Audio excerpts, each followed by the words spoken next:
Film की शुरुआत में हम पृथ्वी की तरफ तेजी से बढ़ते एक उल्कापिंड को देखते हैं जो एक जंगल में गिरते ही कई सारों कणों में बदल जाता है जिसे जंगल में रहने वाले छोटे जीव खा लेते हैं और फिर उन जीवों को उनसे बड़े जीव जिसके बाद हमें एक मच्छर को दिखाया जाता है जो किसी इंसान को काट कर उसके शरीर में किसी तरह के बैक्टीरिया को छोड़ देता है और फिर वो बैक्टीरिया जैसे कुछ आगे बढ़ता है वो अपने आप को विस्फोट करके खुद के जैसे लाखों बैक्टीरिया में बदल जाता है। अब हम मलिक नाम के सोल्जर को देखते हैं जिसे न्यूज से पता चलता है कि अचानक शहर में दंगाइयों की संख्या बढ़ रही है जो पूरे शहर को बर्बाद करते जा रहे हैं और तभी उसे एक मधुमक्खी दिखाई देती है जिसे वो तुरंत ही मार देता है। वहीं हम उसके पास एक पेपर को भी देखते हैं जिसमें एक सीक्रेट मिशन के बारे में लिखा था कि शहर में नॉन टेरेस्ट्रियल माइक्रो ऑर्गेनिज्म आ गया है जो तेजी से सभी को इन्फेक्ट कर रहा है, इसलिए जो भी अभी इन्फेक्टेड नहीं है वो तुरंत किसी सुरक्षित जगह पर पहुंचे और अपने बचाव के लिए कीड़ों को भगाने वाला स्प्रे खुद के ऊपर लगा ले और तभी उसे घर में और ज्यादा मधुमक्खी दिखाई देने लगती है, इसलिए वो उन्हें भी स्प्रे से मार देता है। अब हम मलिक के बेटे जे को देखते हैं जिसे उसकी माँ पिया कहती है कि तुम काफी समय से ड्राइंग बना रहे हो, अब थोड़ा आराम कर लो और तभी एक मक्खी पिया को काट लेती है पर वो इस पर ज्यादा ध्यान नहीं देती। जिसके बाद जे खाना खाने आ जाता है जहाँ उसका भाई बॉबी, पिया और उसके अंकल डिलन मौजूद होते हैं, पर जे की बातों से हमें पता चलता है कि वो डिलन को पसंद नहीं करता लेकिन बॉबी उसे पसंद करता है। साथ ही मलिक भी पिछले 2 साल से एक सीक्रेट मिशन पर लगा है जिसे जे बहुत याद करता है और तभी पिया को अजीब सा महसूस होने लगता है, इसलिए वो खाने से ही उठ जाती है। अब रात को जब जे और बॉबी सो रहे होते हैं तभी उनके पास मलिक आता है जो उनसे कहता है कि जल्दी मेरे साथ चलो, हम एक सीक्रेट मिशन पर जा रहे हैं, लेकिन याद रहे कि इसकी खबर किसी को भी नहीं लगनी चाहिए। और अब अपने पिता के साथ मिशन पर जाने का सुनते ही वो दोनों तुरंत मान जाते हैं, इसलिए अब मलिक उन दोनों को लेकर अपनी कार से उसी सीक्रेट जगह के लिए निकल जाता है जहाँ रास्ते में वो कुछ जरूरत का सामान लेने के लिए एक सुपरमार्केट में रुकता है। फिर तभी जे को कार के अंदर से मलिक की फाइल मिलती है जिसमें उसी खतरनाक बैक्टीरिया की फोटो होती है जिसे देखकर वो डर जाता है और जब मलिक वहाँ आता है तो जे उसे इस बैक्टीरिया के बारे में पूछता है जिस पर मलिक उसे सारी बात बता देता है कि शहर में ये खतरनाक बैक्टीरिया फैल रहा है जो इंसानों के दिमाग पर अपना कब्जा कर लेता है, हम उनसे ही बचने के लिए एक सीक्रेट फैसिलिटी में जा रहे हैं। जो जानकर अब दोनों में डर पैदा होने लगता है। अब आगे बढ़ते हुए जे मलिक से सवाल करता है कि हम माउ डिलन को अपने साथ क्यों नहीं ले जा रहे हैं, जिस पर वो कहता है कि हम उन्हें नहीं ले जा सकते क्योंकि वो दोनों इन्फेक्टेड हो चुके हैं, लेकिन तुम चिंता मत करो, मैं जरूर उन्हें बचा लूंगा। पर अभी हमें जल्द से जल्द उस सीक्रेट फैसिलिटी में पहुंचना है और जब तक हम पहुंच नहीं जाते तब तक तुम्हें मेरे आदेश मानने होंगे। अब अगले दिन मलिक जे और बॉबी को कार में छोड़कर कुछ जरूरत का सामान लेने सुपरमार्केट के अंदर चला जाता है और तभी उन दोनों के पास एक फीमेल आती है जो काफी अजीब हरकतें कर रही होती है। वो फिर उनसे कुछ पैसे मांगती है लेकिन वो दोनों उसे इन्फेक्टेड समझकर वहाँ से सुपरमार्केट के अंदर भाग जाते हैं जहाँ मलिक उन्हें संभालता है। जिसके बाद वो तीनों फिर से अपना सफर शुरू करते हैं जहाँ थोड़ी दूर आने के बाद मलिक उनसे कहता है कि मुझे सीक्रेट फैसिलिटी में फोन करना है, इसलिए वो गाड़ी से बाहर आ जाता है। पर वो सीक्रेट फैसिलिटी को फोन ना लगाते हुए अपनी परोल ऑफिसर केट जो कैदियों की सुपरवाइजिंग करती है उसे फोन लगाकर कहता है कि मैं घर पर गया था अपने बच्चों को वापस लाने, लेकिन पिया का हाल मुझसे देखा नहीं गया, इसलिए तुम जल्दी मेरे घर जाकर उसे और डिलन को चेक करो। लेकिन वो सवाल करती है कि तुम अभी अपने बच्चों को कहाँ ले जा रहे हो, जिस पर मलिक आश्वासन देता है कि मुझे सुरक्षित जगह ले जा रहा हूँ और अभी मैंने तुम्हें जो कहा बस वो करो।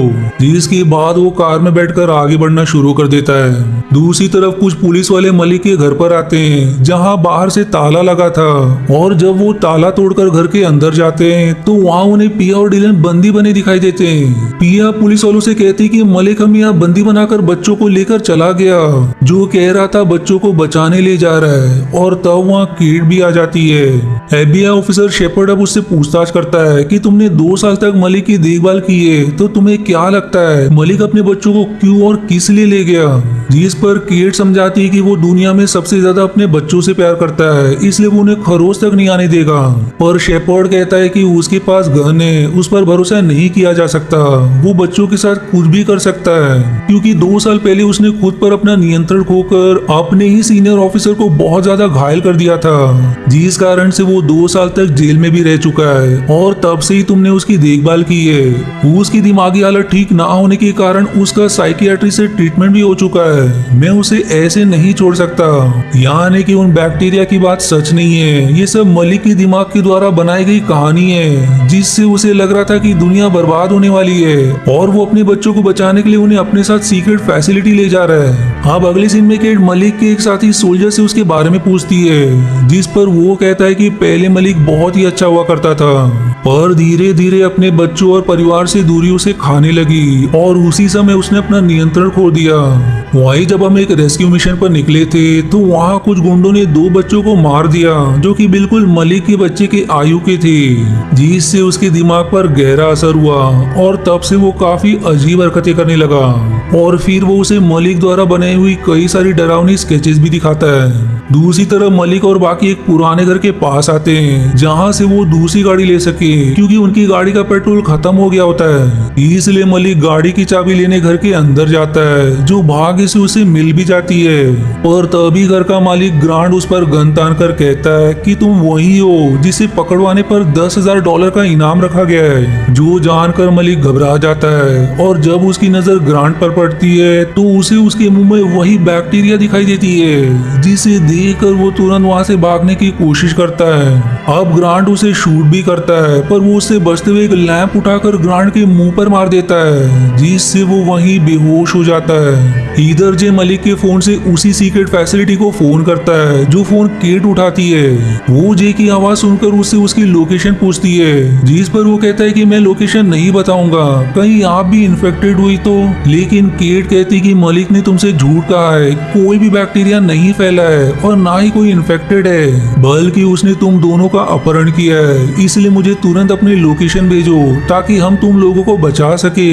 जो जानकर अब जे थोड़ा घबरा जाता है, पर जैसे ही वो उसे अपनी लोकेशन बताने वाला होता है वहाँ मलिक पहुंच जाता है और ग्रांट की गाड़ी लेकर जे और बॉबी के साथ वहाँ से निकल जाता है। अब आगे बढ़ते हुए मलिक को वॉमिट होने लगती है, क्योंकि ग्रांट के साथ हुए हमले में वो घायल हो गया था। इसलिए वो जे को इंस्ट्रक्शन देते हुए गाड़ी चलाने को कहता है और मलिक के बताए इंस्ट्रक्शन के साथ वो अच्छे से गाड़ी चलाने लगता है। जिसके बाद वो सभी एक छोटे से वीरान पड़े इलाके में पहुंच जाते हैं, जहां उन्हें कई सारे घर दिखाई देते हैं। इसलिए मलिक उनमें से एक में रात गुजारने का तय करता है। अब अगले दिन ग्रांट का बेटा कर्ट अपने दोस्त बिली के घर पर आता है, जहां उसे उसके पिता की कार नहीं दिखाई देती। वहीं उसे ग्रांट भी एकदम घायल अवस्था में दिखाई देता है, जो देखकर वो दोनों घबरा जाते हैं कि आखिर ये सब किसने किया। दूसरी तरफ जे और बॉबी दोनों अकेले ही घर के बाहर आ जाते हैं और आसपास के घर की तलाशी लेने लगते हैं, ताकि उन्हें कुछ दवा और खाने पीने की चीजें मिल सके। लेकिन उन्हें वहाँ कुछ नहीं मिलता, इसलिए अब वो दोनों कार से शहर जाने के लिए निकल जाते हैं। और अब शहर पहुंचने के बाद जे बॉबी को कुछ पैसे देकर खाने पीने की चीजें लेने को कहता है, और तब तक वो खुद मेडिकल जाकर मलिक के लिए दर्द की दवा ले लेगा। पर जब वो मेडिकल से दवा ले रहा होता है तब उसके घबराए हुए चेहरे को देखकर मेडिकल वाले को उस पर शक हो जाता है, और तब उसका शक यकीन में बदल जाता है जब जे खून लगा हुआ नोट देकर वहां से जाता है। इसलिए वो जे की गाड़ी के पास जाकर उससे कहता है कि अगर तुम मुसीबत में हो तो मुझे बता सकते हो, शायद मैं तुम्हारी मदद कर पाऊं। लेकिन जे कहता है कि मैं बिल्कुल ठीक हूँ, और इतना कहकर वो बॉबी के साथ वहां से निकल जाता है। दूसरी तरफ मलिक को जब होश आता है तो घर में जे और बॉबी को ना पाकर परेशान हो जाता है, और वहीं उसे जे का एक नोट मिलता है जिसमें लिखा था कि वो जरूरत का सामान लाने नजदीक के शॉप पर गए। इसलिए अब वो शांत होकर अपने घाव को साफ करने लगता है, और तभी उसे उसके हाथ के अंदर वही बैक्टीरिया चलते हुए दिखाई देते हैं, जो धीरे धीरे उसके शरीर में फैलने लगते हैं, जो देखकर वो अपने शरीर को नोचना शुरू कर देता है। पर जब उसकी नजर आईने में पड़ती है तब उसे समझ आता है कि ये बस उसके दिमाग द्वारा दिखाया हुआ विजन है, जिससे वो काफी परेशान हो जाता है। इधर जे और बॉबी वापस आ रहे होते हैं, और तभी कर्ट की नजर उसकी गाड़ी पर पड़ती है, जिसे देखकर वो समझ जाता है कि उसके पिता की गाड़ी है, इसलिए वो उसका पीछा करने लगता है। वहीं जे और बॉबी जब घर के पास आते हैं तो उनमें किसी बात को लेकर बहस हो जाती है, जिस गुस्से में बॉबी वहां से भाग जाता है। और जब जे घर के अंदर आता है तो मलिक उससे कहता है कि तुम बहुत बड़े हो गए हो, जो जरूरत का सामान लाने शहर चले गए।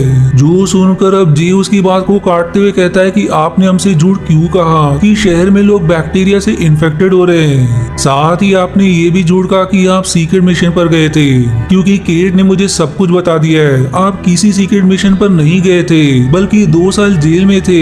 तब मलिक उससे कहता है कि मुझे माफ कर दो, ये मेरे दिमाग में ही है जो मुझे अजीब अजीब चीजें दिखाता है। मेरा विश्वास करो, मैं तो बस तुम दोनों को बचाना चाहता था। और तभी घर के बाहर कर्ट और बिली आ जाते हैं, जिन्होंने बॉबी को पकड़ रखा होता है। वो मलिक को घर के बाहर आने को कहते हैं और बाहर ना आने पर वो घर में गोलियां चलाने लगते हैं। लेकिन भाग्य से मलिक और जे एक जगह छुपकर गोलियों का शिकार बनने से बच जाते हैं। जिसके बाद मलिक अपनी कार के पास आकर तुरंत अपनी गन निकाल लेता है और तभी सामने से बिली उस पर गोलियां चलाने लगता है। और अब जैसे वो रिलोड करने पड़ता है, मलिक उसके बुलेट प्रूफ जैकेट में शूट कर देता है, जिससे वो वहीं धाराशायी हो जाता है। और अब कर्ट उस पर गोलियां चलाने लगता है, लेकिन जे उसे रोकने की कोशिश करता है और तब तक मलिक बॉबी को एक जगह छिपा देता है। जिसके बाद वो कर्ट को भी गन पॉइंट पर लेकर उसे बिली के साथ हथकड़ी से बांध देता है। अब वहां से आगे बढ़ने के बाद मलिक एक कैफे के पास गाड़ी रोककर पिया को फोन लगाता है और उनसे माफी मांगते हुए कहता है कि मैंने बच्चों के साथ बहुत गलत किया, उनसे झूठ कहकर, अपनी बातों में बहलाकर, तुमसे अलग करके अपने साथ ले गया। मुझे ऐसा नहीं करना चाहिए था। मुझे अपने गलती का एहसास हो गया है और मैं फिर से जेल नहीं जाना चाहता, इसलिए मैं उन दोनों को एक कैफे में छोड़कर जा रहा हूँ। तुम वहाँ पुलिस भेजकर उन्हें बचा लो। और फिर इतना कहकर वो फोन काट देता है और जे और बॉबी के पास आकर उनसे कहता है कि मैं फिर से एक सीक्रेट मिशन के लिए जा रहा हूँ, इसलिए तब तक तुम दोनों पिया और डिलन के साथ अच्छे से रहना। जिसके बाद वो कार लेकर वहाँ से चला जाता है। और जब वो थोड़ा आगे बढ़ता है तो उसे गाड़ी में जे दिखाई देता है, जिसे देख कर वो उसे चिल्लाते हुए कहता है कि तुम मेरे साथ क्यों आए, तुम्हें बॉबी के साथ होना चाहिए। और तभी उसकी गाड़ी के पीछे कई सारे FBI वाले पड़ जाते हैं। वहीं एक पुलिस वाले को कैफे से बॉबी मिल जाता है और इधर मलिक FBI वालों से बचकर भागने की कोशिश करता है, लेकिन वो उसे चारों तरफ से घेर लेते हैं। और तब किड उसे फोन करके सरेंडर करने का सुझाव देती है। वहीं पीछे से एक ऑफिसर कार के अंदर घुसने की कोशिश करता है और काफी सोचने के बाद वो जैसे कहता है कि तुम्हें कार से उतरना होगा, पर वो जिद करने लगता है कि मैं आपको छोड़कर नहीं जाऊंगा। इसलिए अब मजबूरन मलिक उसे उतरने के लिए काफी चिल्लाता है, इसलिए जे उसकी गन लेकर कार से बाहर आ जाता है। और फिर एक ऑफिसर पर तांगते हुए सभी से कहता है कि मेरे पिता को जाने दो वरना मैं शूट कर दूंगा। इसलिए अब मजबूरन मलिक कार से बाहर आकर जे को गन फेंकने को कहता है और काफी समझाने के बाद वो गन फेंक कर मलिक के गले लग जाता है, जो देखकर सारे ऑफिसर्स अपनी अपनी गन नीचे कर लेते हैं। और फिर इसी इमोशनल एंडिंग के साथ ही मूवी यहीं समाप्त हो जाती है। अब अगर आप इस मूवी के कॉन्सेप्ट को समझना चाहते हो कि आखिर मलिक के साथ हो क्या रहा था, तो इसका डिटेल एक्सप्लेनेशन आपको द ब्यूटीफुल माइंड मूवी से मिल जाएगा, जिसकी एक्सप्लेनेशन मैंने कर रखी है, जिसका लिंक आपको डिस्क्रिप्शन या कमेंट में मिल जाएगा। वहीं दोस्तों आपसे बहुत बड़ी विनती है कि अगर आपको मेरा चैनल जरा भी पसंद आता है और मेरी वीडियोस, तो प्लीज वीडियोस को लाइक जरूर करें और हो सके तो चैनल को सब्सक्राइब भी करें। और आज की वीडियो में इतना ही।